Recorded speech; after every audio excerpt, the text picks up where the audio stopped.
Hello everyone.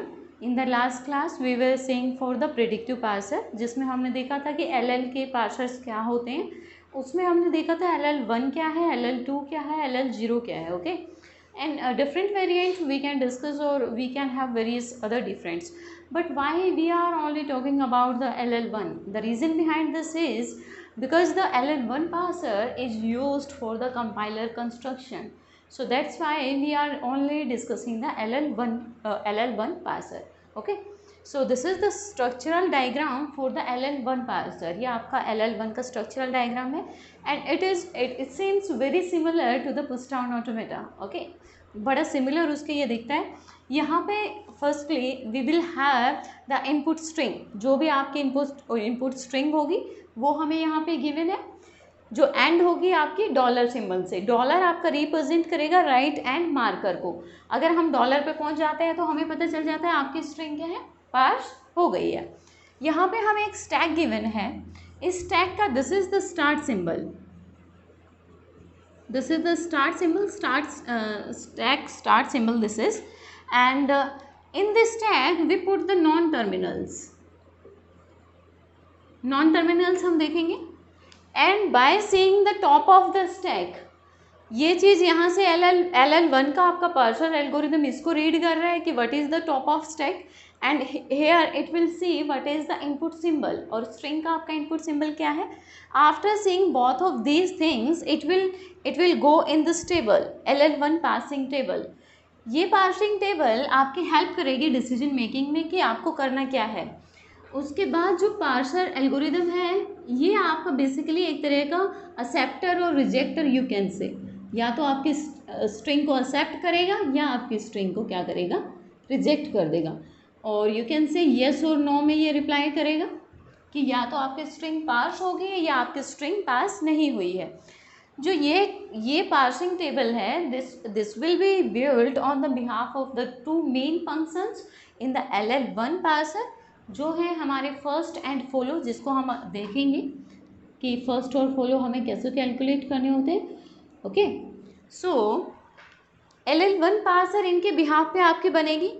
जो हर एक रो है, हर रो जो है इस टेबल में, that will be corresponding to the variable, हर वेरिएबल के अकॉर्डिंग। फॉर एग्जाम्पल मैं ग्रामर लिखती हूँ E गिव्स दिस और S गिव्स दिस और T गिव्स दिस।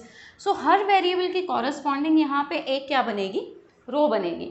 जो आपका कॉलम है, जो यहाँ पे कॉलम क्रिएट होंगे वो आपके क्रिएट होंगे हर टर्मिनल के कॉरस्पॉन्डिंग। जो टर्मिनल हम जो पहले देख चुके हैं कि आपके स्मॉल लेटर हैं जैसे A B इस तरीके से, या स्टार प्लस, जो आपके ऑपरेटर्स हैं, और ये क्या है आपके, ये टर्मिनल्स हैं। तो इन टर्मिनल्स के कॉरस्पॉन्डिंग आपका एक कॉलम होगा। एक कॉलम आपका होगा डॉलर के लिए, because dollar will be the end marker for the given string. Input string के लिए जो आपका मार्कर है, ये एंड मार्कर जो होगा वो होगा डॉलर। सो डॉलर के लिए भी हम यहाँ पे एक कॉलम को मैनेज करके रखेंगे। सो LL1 पार्सर, यहाँ पे हम नॉन टर्मिनल्स को पुट करेंगे। नॉन टर्मिनल्स आपके किस तरीके से आउट होंगे, जब हमारा कुछ ये दो फंक्शन है first and follow. Non terminal जब आपका कोई है, या वेरिएबल, नॉन टर्मिनल को हम क्या बोलते हैं, वेरिएबल।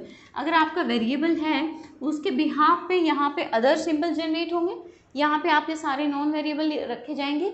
वन बाय वन आपके जो नॉन टर्मिनल है, जो वेरिएबल्स हैं, वो क्या होंगे, पॉप आउट होंगे, और इन द एंड आपका सिंबल यहाँ पे आ जाएगा और आपका स्टैक, और यू कैन से कि आपका स्टैक एकदम से एम्प्टी हो जाएगा। जब आपका स्टैक एम्प्टी हो जाएगा, so we are done with the LL1 parsing. LL1 parser algorithm यहाँ पे क्या करेगा, ये फाइनल आंसर देगा, या तो आप किसी पर्टिकुलर इनपुट स्ट्रिंग को एक्सेप्ट कर रहे हो या पास कर रहे हो, या आप उसको पास नहीं कर रहे हो। LL1 पार्सर में अगर हम कोई ग्रामर दे रहे हैं और वो ग्रामर आपकी लेफ्ट रिकर्सिव है, तो सबसे पहले हमारा काम है हम उससे लेफ्ट रिकर्सन को रिमूव करेंगे।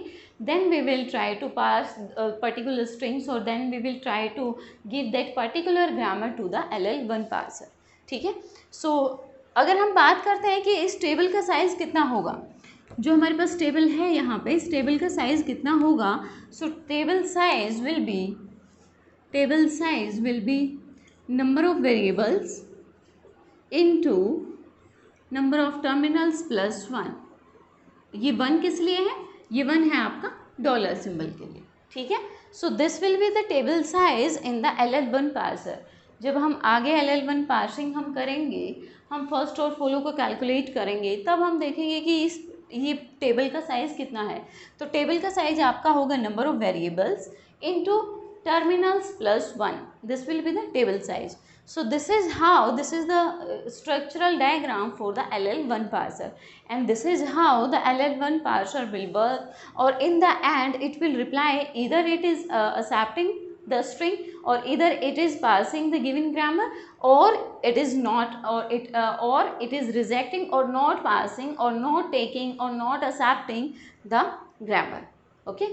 So this is the some of the basic introduction to the LL1 structural diagram, or how the LL1 parsing will work. In the next class we will see how the first will be calculated. We will see more and more examples from that topic, how to calculate the first of the particular symbol, or first function को कैसे calculate करते हैं हम ये देखेंगे. Okay, so thank you for the class.